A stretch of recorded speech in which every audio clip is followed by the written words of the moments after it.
Good morning. I just finished this book that I got from the library, and that was a really good book. I feel like it just changed my whole mood since yesterday night. I got home from the mall at like 6, and I was just reading. I was like, okay, I have an hour to read before dinner, and I ended up reading till about 10:30 because I had half the book left, and I ended up finishing it. That was so good. Oh my god. I thought it was really corny at first, but it was such an interesting read.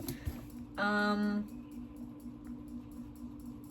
can't imagine anyone actually watching this if for some reason there's like as many views in the future. I'm going to talk about what I remember if spoilers affects you. But if it helps, I'm very bad at articulating my words. So maybe you won't get that much information from the stuff I say. At first, I thought it was just really corny, the way that Tara's character acted and her thought process. There's at one point, I don't know how to explain it. I think when she sent her email to Daniel, that's the most recent thing that I remember. She was like, hey, yeah, I'm sure you don't remember me. But it's okay, I'm a forgettable person. I can't imagine someone who's 30 saying that. My thought in all of this was like, damn. It was like, there were cringy, corny moments, I feel. The way she talked or acted. And, I'm 22. So then the 8-year span, I could kind of see me still acting like that. And when I think of Tara and Trevor and the relationship that they had towards the end, I think just being with someone you connect with, I think that kind of brings it out in you. Just to be cringe, just to be free. I think the writing's interesting. But oh my god, towards maybe the climax of the book where she's at the gala with Daniel, that's where I feel like I wasn't expecting that at all. And it felt like a plot twist, especially when he proposes at the end. And I didn't think they were going to get together. To be honest, I thought this was going to be really different. I didn't even think it was going to be a love story as soon as, like, shit was hitting the fan. I thought it wasn't going to work out and the trope was going to be like that. When she was trying to have her one-night stand with, what's his name? Mitchell. I think Mitchell. I thought she was actually going to sleep with him. It was kind of cool to see that they both didn't think it was for them. I think it was really sweet of Trevor to like ask if she was alright after that, even though they were arguing at the club just like an hour or so ago. Me personally, I wouldn't have left her there, but she was making it very known that she didn't want him there, especially because he was ogling some other lady. I would have been mad as hell, but also in this context, they weren't dating. I get it though. If my wingman was like ogling someone when you're here to help me, I would be mad. It was an interesting book. Every time I read books, my only thought is to be like, you gotta read it so you know. Books are so interesting. I was thinking to myself before I started recording, Tara, her character loves reading books, and she has an account where she just talks about her love life, and I'm assuming the book she reads, so she opens her videos saying, hello, romance book lovers, and stuff like that. I kind of agree with something that she said. There's no in-between between a woman with 11 cats, a sex fiend, or someone just waiting for their fairy tale. Women in specific who read romance books, no in-between. I wholeheartedly agree with that. The sex fiend one is funny as fuck, because if you see how women act on book talk and stuff like that, yeah, a lot of us read it for like that type of thing. I don't read romance books like that often, if at all. But because this was so good, I'll probably look into it more. That was so good. Oh my god. I really like Daniel's character. I like that she was able to be friends with him. My thought was like, what if she asked, can we still be friends towards the end? Would that make him look weird? Would that make it seem weird? Because she genuinely sees him as a friend. Or would Trevor be like, no, that was weird. I think the way they handled it was so weird, but I'm glad he apologized. If we're being honest, that was part of the fantasy to me. Him, like, coming up to her when they were at the hospital for Angie's birthday, and he's just like, yeah, something, like, I don't think he said he was projecting, but he realized what he was doing was really weird. That's the romantic part started like towards the end of the book. That's where it started feeling fake and real at the same time. All right. I was really hoping that there were discussion questions with this, and fortunately there are. I love answering questions, kind of, I guess. Okay. Discussion question number 1. Tara is a massive fan of romance tropes. What are your favorite and least favorite romance tropes and why? What is the main trope for X's and O's? I didn't look at this. I skimmed yesterday, but I wanted to answer while I was recording. I have to hurry also because I have an interview at 10:30 and then I'm going to my aunt's at 11:30. Okay, the main trope for X's and O's? I don't know. I guess the roommate trope. Friends to lovers, kind of, because they started off growing up as friends. Yeah, a slow burn. And the playboy and nice girl trope, I guess. I don't have a favorite trope, and I don't have a least favorite trope.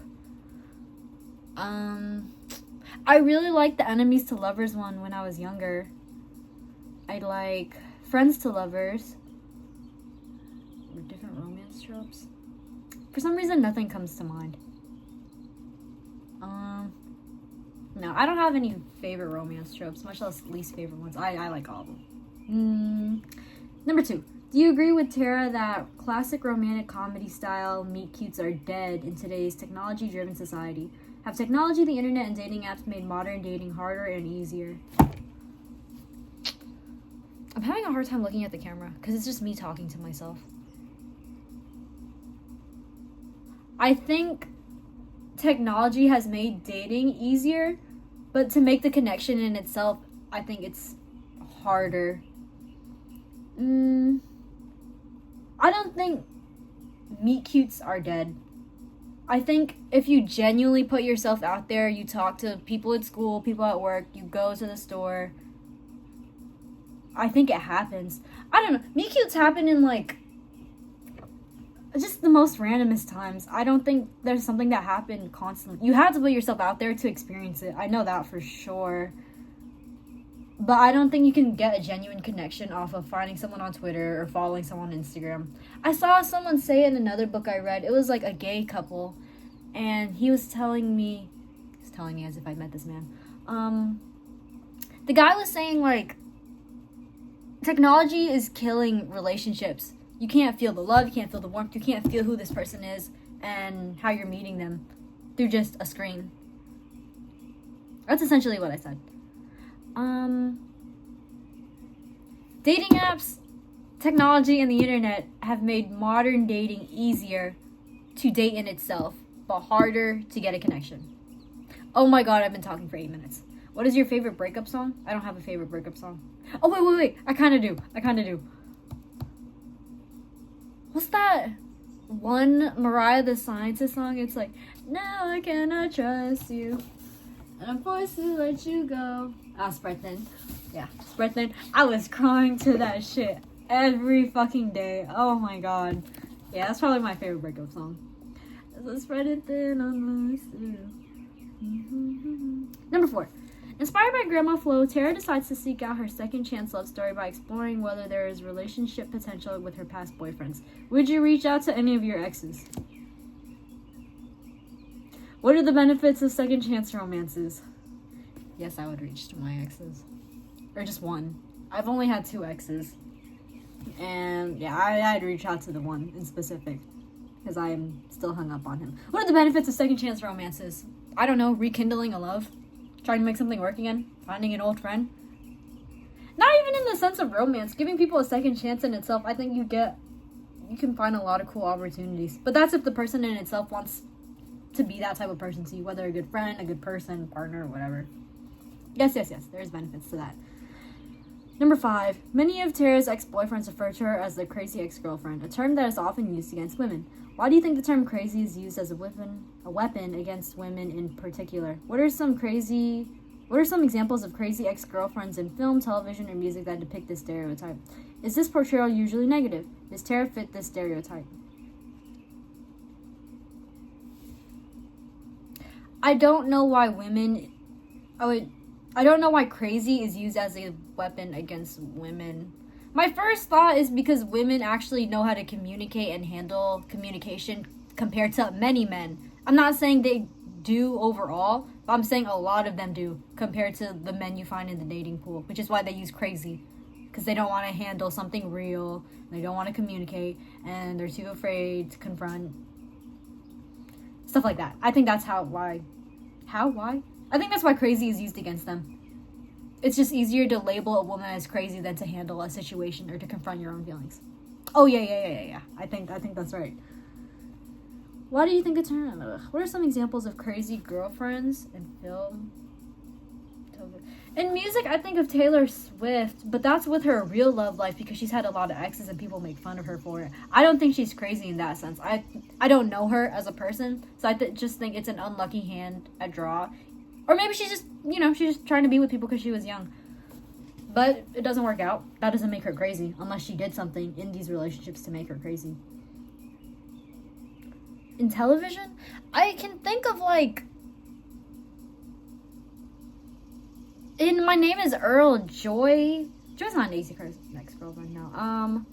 I don't know the name of the movie, but I seen this movie clip on Instagram, and it was a divorced couple. She came into the gas station and she's just taking a bunch of shit, and then she flicks her husband off. There's a customer at the counter. She's just okay, you're gonna let her steal? It's no, that's my ex-wife, because I think in the settlement he got a stock of something, which was a lot of money, and she got the house and she got mad as fuck. And if I'm remembering right, the trope was just that she was crazy because she was actually abusive. Very vague. I don't know this show. I'm just literally going off of memory. No, crazy ex-girlfriend is typically portrayed as negative. If anything, always portrayed as negative. Does Tara fit this stereotype? I don't think she's crazy. I think she's very obsessive, though. Very, very stalker-esque. Her mind unravels very fast, especially when she was thinking about Trevor. Number 6. How did Trevor's childhood experiences and his family situation impact the way he views love and relationships? In what ways did Tara's passion for romance and romance novels change his understanding of relationships? His experiences of people passing away and people leaving really fucked him up. And the people around him maybe not being the best version they can be. Like his dad, his brother, his mom. I mean, his mom passed away. But experiencing all of this in your childhood, I'm sure is a very hard blow. Family situation, and then having to take care of Andy, his brother's daughter, so his niece.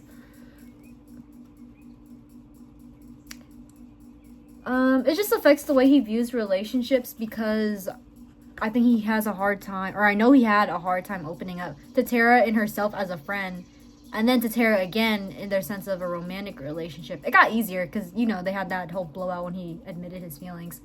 It just made it harder because he was afraid to hurt himself, and he was afraid of another person leaving or abandoning him. It was just scary. I think also, speaking from my own experience, maybe not own, I don't know. When you go through so much in your childhood or so much in any sense, you get scared and you don't have a real expectation of what love or a healthy relationship could look like. I hope I didn't word that poorly. In what ways did Tara's passion for romance and romance novels change his understanding of relationships? I don't know. Because at first her persistence with finding an ex, him as a matter of fact, he wouldn't do that. I don't know if it changes his understanding of relationships. I think her and herself changed his understanding of relationships. And in that, it was just, she herself changed his understanding by seeing how amazing a relationship in itself can be and the effort it might take to put into a relationship. I don't think the passion changed anything. Changed his understanding. I'd have to take some time to think about it, but I'm not going to do that. Number 7. In what ways are Tara and Trevor's outlook on love and relationships different? In what ways, if any, are they similar? Do you believe a relationship can work between polar opposites?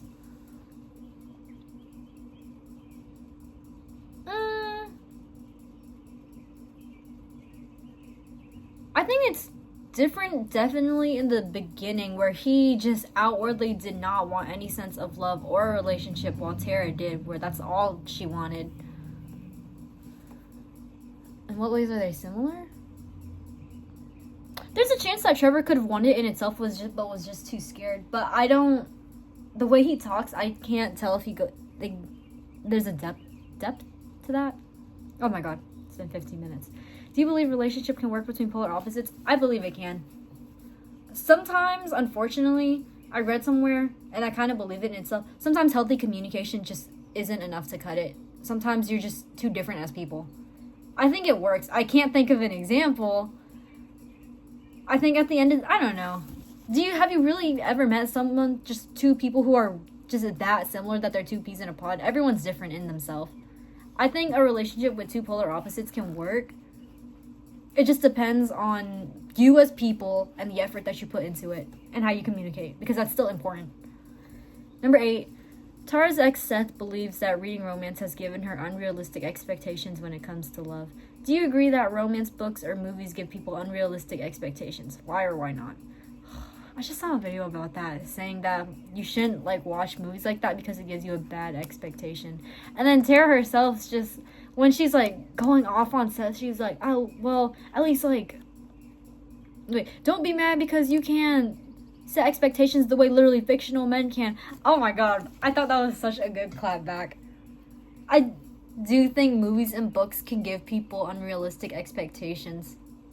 Why? Because it's fake. It's fictional. And you can literally make up the story, and you can make up how people act. That's why people say, oh, this is definitely a woman or a man written by a woman or a man, stuff like that. Yes. Works of art can give people an unrealistic expectation. Okay. I feel like I have something more to add to that. Whatever. In what ways could number 9, in what ways could romance books or movies be beneficial to romantic relationships? It could give you ideas how to do something nice. I think it can give you a spark back on oh my gosh, just this is what I want. This is what I want in a person. This is what I want to do for someone I care about. It's how I feel every time I read romance books. Beneficial. I guess just what I said. Give you a spark, give you a sense of motivation, ideas to do something cute. Beneficial for romantic relationships. I think that's it.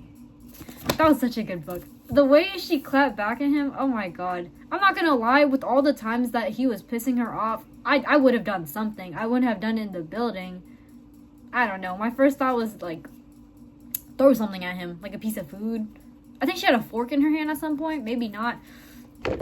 Oh my god, he was getting on my nerves. How are you gonna be condescending while still stalking her? Ugh. And then I'm pretty sure he cheated on her. Or at the least emotional cheating, because he was in the last 3 months getting defensive and locking your phone, and coincidentally dating that same girl immediately after breaking off the engagement. That's fucked up. Kept thinking about my own love life towards the end of this. Oh my gosh, this is so interesting.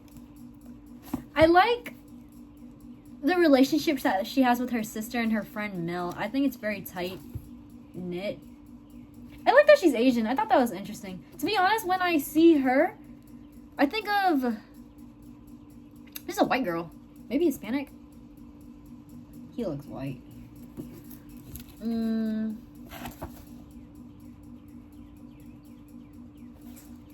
I try to find books that have Asian female leads, because representation.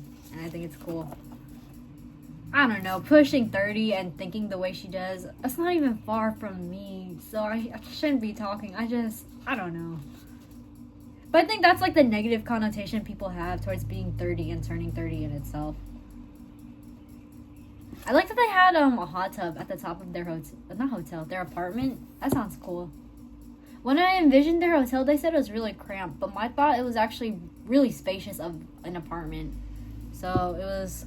you walk in, the sofa's like this, and the TV's faced on a wall. There's a giant island in a drawer. The hallway is over here. Her room's here, his room is here. His room is very bare, just a bed and that box with the receipt under it. And his bedside table. When I think of the books, I'd never think of it being strewn everywhere. It seems clean except her room. I love that he made her a bookshelf. I could not believe that he proposed a year later. She literally found her man. Oh my god. I don't think I'd get married to someone in a year of being with them, though. It's too soon. But unfortunately, I think my thought on getting married is a bit... I can't tell if it's realistic or misconstrued. You see so many people rush into marriages and then divorce immediately. Rush into relationships and then break up immediately. I think even if you know that person in a year, a lot can change. Living with someone changes that. Them as a person changes that. Literally, men who have lied about who they actually are after finally getting married. The year is too soon. But also, in my opinion, I'm 22. And I don't want to get married anytime soon. Wow, I've been talking about this book for 20 minutes. Oh, wait. Exes and O's by Amy Lea. I give this book 7.5 at a really low rating. I think 9.3, my highest rating. 9.4, 9.5. I'm not good at ratings. But the fact that it made me so happy, maybe that's a 10 out of 10. What a good book. Now I gotta go find another one. Okay, that's enough. What time is it? It's 9:53. It's 9:53. I'm supposed to be at the house by 9 something. Okay, guys. Love you. Thank you for watching.